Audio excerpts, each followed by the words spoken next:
सभी को नमस्कार और महाभारत युद्ध के एक आकर्षक पहलू व्यू संरचना पर इस अंतर्दृष्टिपूर्ण वीडियो में आपका स्वागत है। आज हम पता लगाएंगे कि व्यू क्या है, इस महाकाव्य युद्ध में कितने व्यू बने थे और किसे जीतना सबसे कठिन साबित हुआ। आइए गोता लगाएं।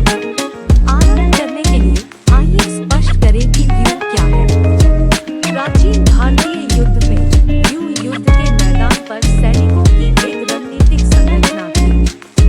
यह एक ज्यामितीय व्यवस्था थी जिसे युद्ध की प्रभावशीलता को अधिकतम करने के लिए डिजाइन किया गया था। व्यू ने विभिन्न सामरिक लाभों की अनुमति दी, जैसे पार्श्व की रक्षा करना, तीरंदाजों के लिए कवर प्रदान करना और दुश्मन की रेखाओं के खिलाफ बल को केंद्रित करना। अब आइए अपना ध्यान महाभारत के महाकाव्य युद्ध पर केंद्रित करें।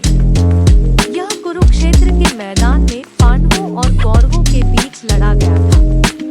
यह विशाल संघर्ष न केवल अपने पैमाने के लिए बल्कि दोनों पक्षों द्वारा अपनाई गई जटिल रणनीतियों के लिए भी जाना जाता है। महाभारत युद्ध के दौरान कुल 7 अलग-अलग व्यूह संरचनाओं का उपयोग किया गया था। प्रत्येक का अपना उद्देश्य और रणनीतिक लाभ था। इन संरचनाओं ने युद्ध की दिशा निर्धारित करने में महत्वपूर्ण भूमिका निभाई। 7 व्यूह संरचनाओं में से एक को जीतना सबसे चुनौतीपूर्ण है। चक्रव्यूह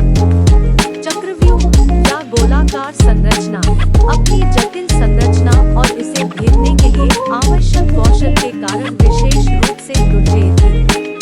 अर्जुन के युवा और बहादुर पुत्र अभिमन्यु की कहानी चक्रव्यूह से गहराई से जुड़ी हुई है।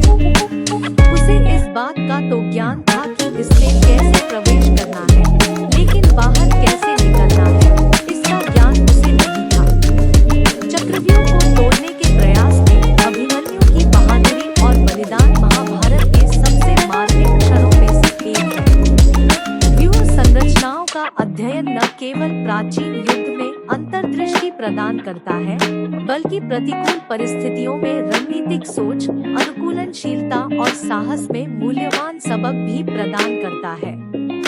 यह हमें याद दिलाता है कि चुनौतियां कठिन हो सकती हैं, लेकिन सही ज्ञान और दृढ़ संकल्प के साथ हम सबसे जटिल परिस्थितियों से भी निपट सकते हैं। यह हमें महाभारत युद्ध में व्यूह संरचनाओं में हमारी खोज के अंत में लाता है। मुझे आशा है कि आपको प्राचीन युद्ध रणनीतियों के माध्यम से यह यात्रा मेरी तरह ही आकर्षक लगी होगी।